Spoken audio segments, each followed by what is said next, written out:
Жаңағы айтар ойларыңызды жазумен жазыңыздар. Атажұрт азаматтармен хабарлас. Осы тақырып бойынша ереуілге шығу керекпіз. Дәл қазір Тақай қорыққаннан, шошығаннан Азаттықтың журналистеріне аяқ астынан рұқсат бере қалып, аяқ астынан Қазақстанда мына Еуропа Америкамен бір сөйлескен кезде бетіне басқанды үй алып қалмайын деп, жаңағы шұғынықтай қызыл еріндері дірілдеп, найза кірпіктері жерге қарап, майысып қалмайын деп, жаңағы Қызтеке Тақай дайындала бастады. Енді осы кезде тура қайтадан Қытай тақырыбын көтере қойса, Қытай тақырыбы Трампқа ең ұнайтын тақырып.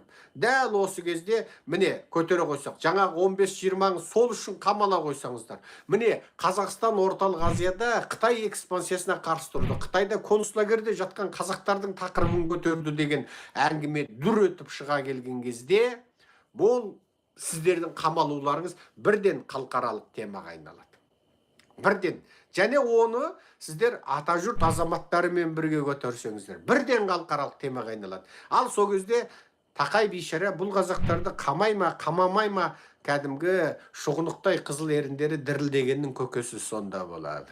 Сонда болады. Сондықтан бұл мәселені максимал деңгейде халықараластыру керекпіз. Қазір Қазақстан сөздің шыны Еуропа мен Америка екі жақтан қысып тұр. Иттің ғана баласы Орыс пен Қытайдың сасық қолтығына тұмсығыңды тыққанды доғар деп кәдімгі мына біздің Есекбас Тақайды кәдімгі екі жақтан Еуропа мен Америка қысқалы тұр.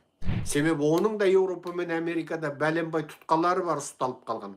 Бәленбай жерінен ілініп қалған ілгішектері бар. Соны тартып отырып, қылбұрауды салып, шыңғыртқалы отыр, қысқасы сөздің шыны. Бұл біздің Қазақстанда мәжбүрлеп отырып, Марат Жыланбай, Асқар Сенбай, Айгерім Тілеужан, Дума Мұхаммед Кәрімдерді бостандыққа шығарып алатын. Аяқ астынан билік, жаңа қоян денсаулығын ойлай қап, немесе аяқ астынан нарақымшылық жасап, оларды босата қоятынына үлкен орай.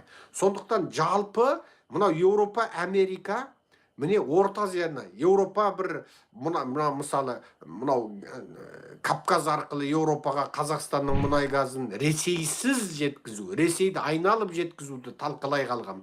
Америка Орта Азияның бесесегін шақырып алып, сөйлесек келіп кеттіңдерші деген. Бесеу сүмелек болып бетіп кәдімгі. Иесі шақырғанда жаңағы құйрығын бұлғаңдатып барған 5 ит құсап жетеді Америкаға, 5 ит құсап. Неге? Ойлаш, сыйлы, қадірлі болса, бесеуің келші деп шақырмайды. Әдетте бір елдің басшысын жеке шақырады. Мысалы, Қытайдың басшысын шақырса, Си Цзиньпинді Ақ үйге ұсыныс етем дейді.